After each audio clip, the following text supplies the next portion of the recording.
Selamat pagi, saya Marianesa dari kelas 11 IPA 3. Saya akan membawakan monolog karya Putu Wijaya dengan judul Ibu Sejati. Sebagai ibu yang baik, aku datang ke kantor polisi. Atas kemauan sendiri, melaporkan putraku Ujang yang telah kilaf, sesat, bejat, buas. Ia teler, lalu membantai satu keluarga ludes.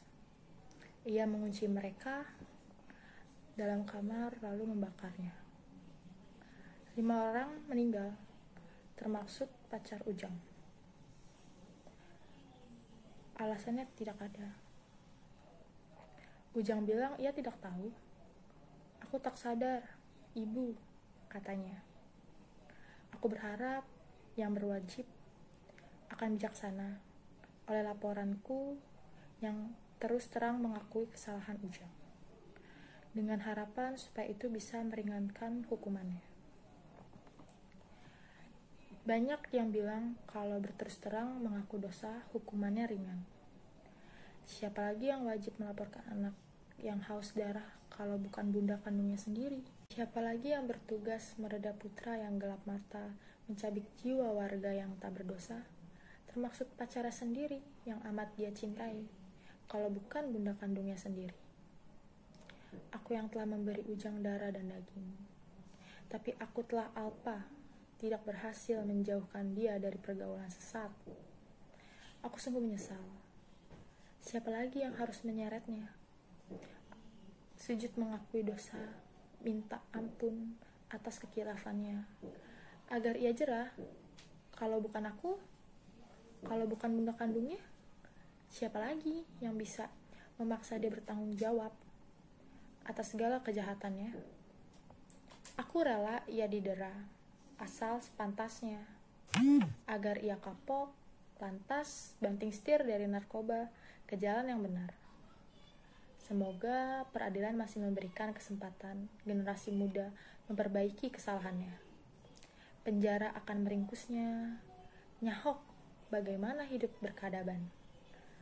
Dengan dijatuhi hukuman nanti, semoga iblis yang menggerak di otak akan meletak agar Ujang kembali ke jalan yang benar. Ya Allah, tolonglah ibu yang malang ini menumpas setan yang menguasai jiwa Ujang. Tetapi malang, hakim putuskan lain. Ujang dianggap kejam, pembunuh berdarah dingin. Membakar satu keluarga tanpa alasan jelas lebih kejam dari binatang buas, karenanya wajib musnah, kata beliau. Lantang disambut pekik sorak histeris masyarakat. Palu diketok, putraku Ujang harus ditembak sampai mati. Aku sebagai ibu semaput, dikunyah sesal, dihantui dosa. Aku mengutuk diriku. Coba, di mana ada ibu membunuh anaknya sendiri? Bukan Ujang, putraku yang binatang buas, tapi aku sendiri, iblis yang ganas. Tak kuat mendengar umpat tetangga, tak mampu menerima tudingan biadab, dengan sesal berkepanjangan. Aku ibu yang kejam, berkunjung ke penjara. Akulah yang harus sujud minta ampun. Akulah yang harus dihukum atas kebodohanku sendiri. Tapi begitu bertatapan kembali dengan Ujang, aku langsung tumbang. Sementara putraku yang malang itu besar jiwanya. Ia sedih melihatku rebah. Lantas ia bersimpuh mengurut kakiku, membalurnya dengan minyak kayu putih. Ketika pelupuk mataku terbuka lagi, ia sujud minta maaf atas segala dosanya, sembari berbisik lirih. Aku pamit, ibu. Akan pergi jauh dan tak kembali. Ia sama sekali tak mengutuk putusan peradilan, sama sekali tidak menghujat ibu kandungnya kejam, sama sekali tak menggugat kebekuan hati presiden yang tidak memberi grasi, sama sekali tidak menggugat kenapa nasibnya malang. Ibu, tidak usah menyesal. Jangan merasa berdosa, katanya menghiburku. Perbuatan ibu adalah suri teladan yang Ujang akan selalu kenang dan banggakan sejarah akan mencatat dengan tinta emas keberanian ibu. Walau putra kandungmu semata wayang, tapi karena ia seorang berdosa, kau antar sendiri agar dihajar. Itu sungguh mulia ibu. Semoga semua ibu yang lain mengikuti jejakmu, agar tidak ada lagi kaulah berani mengulangi perbuatanku. Semoga akan jadi sejarah baru di negeri ini yang sedang digalaui narkoba. Semoga lebih banyak lagi negeri ini memiliki ibu sejati seperti ibuku. Duh, Ujang, putraku semata wayang. Aku ibumu yang kejam. Hancur jiwaku berkeping-keping, rasa aku merayap pulang. Tak sanggup menatap kegagahan putraku, tak sanggup mengecilkan rasa berdosaku. Apalagi permintaan terakhir, begitu mengenaskan. Ibu, aku tak minta apa-apa. Aku hanya ingin makan siang bersama ibu sebelum dieksekusi. Hari itu, ketika hari menyengat ibu kota, para wartawan boleh menjepret makan bersama yang sedih itu. Dengan syarat, tak ada wawancara. Aku sampai 100 kali mengunyah suapan pertama, tapi tetap tak mampu kutelan. Sementara putraku lahap menyantap sayur lodeh terakhir buatan tangan ibunya. Ketika pulang ke rumah, aku tak mampu bertahan. Aku tumbang di depan pintu rumah. Tapi tak satu pun tetangga sudi menolong.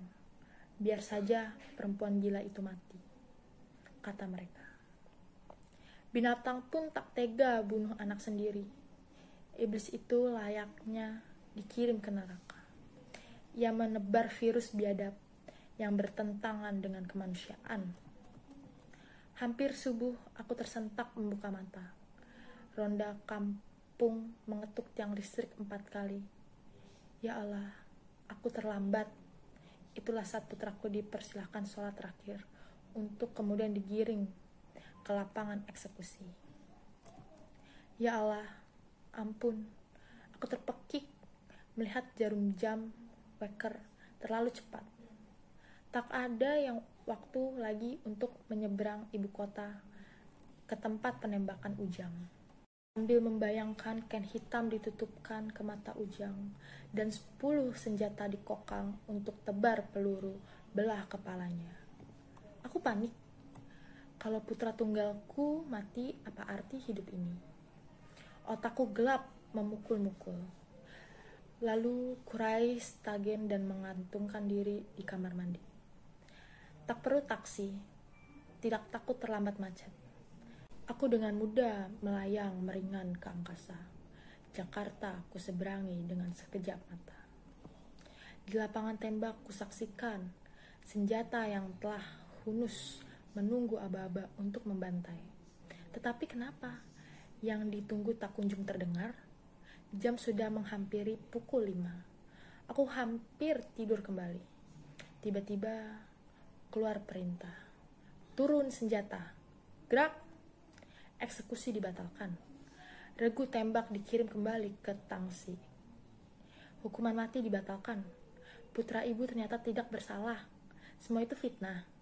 Biang kerok sejati pembunuh sudah menyerah. Matahari sekali lagi memanjat ke timur. Hari akan terang. Ujang putra ibu balik bersiul pulang. Ia membeli sejadah baru. Di pinggir jalan oleh buat mamah sayang yang gagah berani menenggak keberanian.